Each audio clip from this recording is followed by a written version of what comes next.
নমস্কাৰ। আধ্যাত্মিক যাত্ৰা চেনেলৰ পৰা মই পূৰ্ণিমা শৰ্মা। কিছু বিশেষ অভিজ্ঞতা, কিছু বিশেষ উপলব্ধিৰ বিষয়ে আপোনালোকক অৱগত কৰা বুলি আজি বহু দিনৰ পৰা ভাবি আছিলোঁ আৰু সেইবাবে আজি মই এই চেনেলটো খুলিলোঁ। আশা কৰোঁ মোৰ নিচিনাই আৰু বহুতৰ নিচিনাই আমাৰ অসমবাসী ৰাইজেও ইয়াৰ দ্বাৰা উপকৃত হ'ব। আজি মোৰ বিষয়বস্তু হৈছে পৰী নাইবা ফৰিস্তাৰ সহায়ত আমি কেনেদৰে জীৱনৰ জটিল বিষয় বা সমস্যাসমূহ সমাধান কৰিব পাৰোঁ তাৰ বিষয়ে। দেৱদূত নাইবা পৰী নাইবা ফৰিস্তা নাইবা এঞ্জেল, এইবিলাক নাম আমি সৰুতে সাধুকথাতে সকলোৱে শুনিছোঁ। পাখি থকা সুন্দৰী পৰি উৰি আহি হঠাৎ চকুৰ আগত হাজিৰ হ'ল আৰু তেওঁৰ হাতত থকা যাদু দণ্ডডাল ঘূৰাই দি নিমিষতে ল'ৰা বা ছোৱালীজনীক এজন বা এজনী ৰাজকুমাৰ বা ৰাজকুমাৰী বনাই দিলে। এনেকুৱা কাহিনী শুনি আমি সৰুতে কিমান যে ভাল পাইছিলোঁ। শুনি শুনিয়ে আমি টোপনি গুচি যাওঁ আৰু সপোনতে এইবিলাককে দেখিব ধৰোঁ।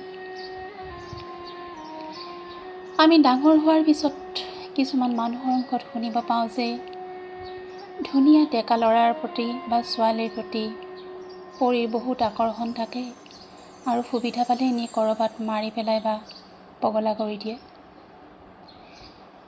এনেকুৱা কথা শুনি শুনি আমাৰ মনত পৰীৰ ওপৰত ভিত্তি কৰি এক বিশেষ ধাৰণা গঢ় লৈ উঠিছে। কিন্তু যদি আমাৰ ধৰ্মগ্ৰন্থবিলাকত বিশ্লেষণ কৰি চোৱা হয়, কোনো ধৰ্মগ্ৰন্থতেই পৰীক এনেকুৱা ধৰণে সজোৱা হোৱা নাই। বৰং পৰীক এক স্বৰ্গীয় বাসিন্দা বুলিয়ে কোৱা হৈছে। দেৱদূত মানে যি দেৱতাসকলৰ দূতৰ কাম কৰে, নাইবা ফৰিস্তা বা পয়গম্বৰ যাক বেহেস্তৰ পৰা খোদাই ৰচুল হিচাপে পঠাইছে। আনহাতে পৰীৰ উল্লেখ কিন্তু প্ৰায় সকলো ধৰ্মগ্ৰন্থতেই উল্লেখ আছে। যেনেদৰে আগৰ ধৰ্মগ্ৰন্থত উল্লেখ থকা কিছুমান কল্পিত কাহিনী যেন লগা অস্ত্ৰ-শস্ত্ৰ, ৰথ বা বিমান, চিকিৎসা পদ্ধতিৰ সহায়ত আজিৰ বিজ্ঞানে বহুতো এনেকুৱা তথ্য বা মেটেৰিয়েলছ বনাব পাৰিছে, নাইবা বহুতো নজনা কথা জানিব পাৰিছে, বা আজিৰ বিজ্ঞানে বহুতো পুৰণা এনেকুৱা ফৰ্মুলা ৰিইউজ কৰিয়েই আধুনিক যুগত আগবাঢ়ি যাব পাৰিছে। তেনেদৰে পৰীৰ অস্তিত্বৰ বিষয়েও আমি অলপ বৈজ্ঞানিক অথবা আধুনিক দৃষ্টিভংগীৰে চাব নোৱাৰোঁনে? নিশ্চয় পাৰোঁ।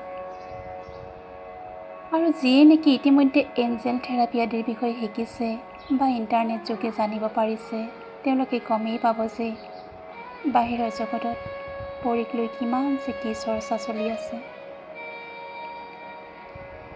আচলতে পৰীৰ সহায় বা আশীৰ্বাদ পোৱা পদ্ধতি আমাৰ অসমীয়া ধৰ্ম সমাজতো আগৰ পৰাই চলি আছিল। মাথো হয়তো ইয়াৰ বিষয়ে কিবা কাৰণত গুপুতে ৰখা হৈছে।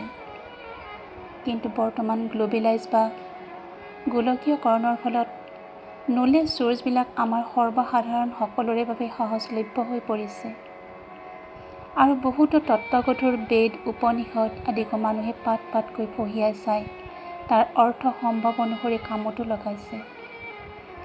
আপোনালোকে নিশ্চয় গম পাইছেই কেনেদৰে বৈজ্ঞানিকসকলে শব্দ সন্ধানৰ আধুনিক প্ৰযুক্তিৰ সহায় লৈ গীতাৰ জন্ম সময় শব্দ আদি উদ্ধাৰ কৰিবলৈ আকৌ বিলুপ্ত হৈ পৰা সৰস্বতী নদী পুনৰুদ্ধাৰ আদিৰ কামত অহৰহ প্ৰচেষ্টা চলাই আছে। ঠিক তেনেদৰে যোগ সাধনা, ধ্যান ধাৰণা বা আন কিছুমান উপায় অৱলম্বন কৰি আজিৰ মানুহে পৰী বা ফৰিস্তাৰ লগতো প্ৰত্যক্ষ সম্বন্ধ স্থাপন কৰি জীৱনৰ বিভিন্ন জটিল যেন লগা সমস্যা সমাধান কৰিবলৈ সক্ষম হৈছে।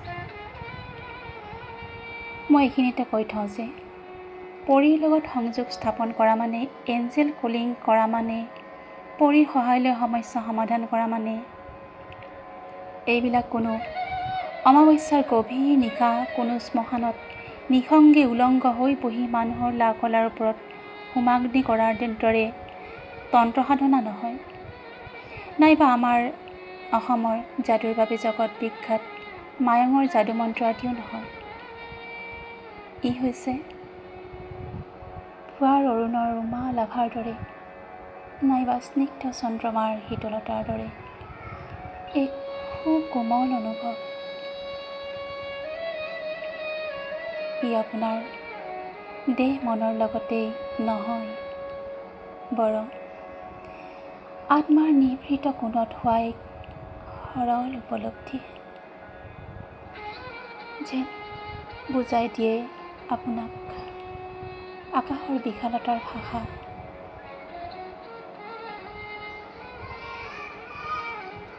এই অনুভৱ যিহেতু সামান্যতম হিচাপে হ'লেও মই প্ৰত্যক্ষ কৰি পাইছোঁ, সেয়েহে এই স্বাদৰ কথা কেনেবাকৈ মোক ক'বলৈ হ'লে উৰকে পেলাব নোৱাৰা হওঁ।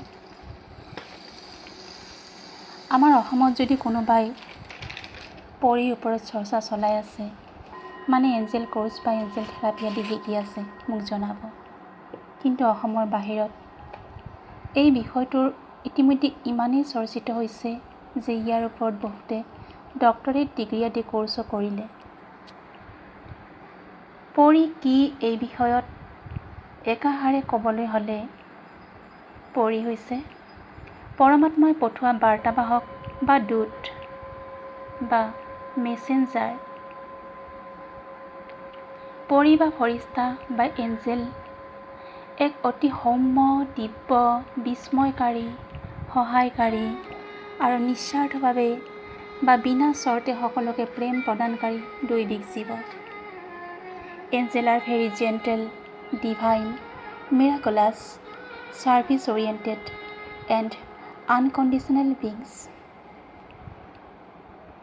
যেনেদৰে ভূত প্ৰেত বা শয়তান আদি এইবিলাক হৈছে অশৰীৰী আৰু এইবোৰৰ উদ্দেশ্য হৈছে মানুহক যিকোনো প্ৰকাৰে দুখ কষ্ট দিয়া। ঠিক তেনেদৰে দেৱদূত বা পৰীৰো সূক্ষ্ম শৰীৰ আছে, কিন্তু তেওঁলোকৰ উদ্দেশ্য সকাৰাত্মক, মানুহক সুখ দিয়া, সহায় কৰা। আমাৰ বাস্তৱ পৃথিৱীতো তেনেকুৱা দুই প্ৰকাৰৰ মানুহ আছেই। এনেকুৱা মানুহৰ মৃত্যুৰ পিছত তেওঁলোকৰ পাৰ্থিৱ শৰীৰ অকল পাৰ্থিৱ শৰীৰৰ মাথো অন্ত হয়, কিন্তু বাকী সকলো ইচ্ছা, বাসনা, অভিলাষ, চেতনা একেই থাকে।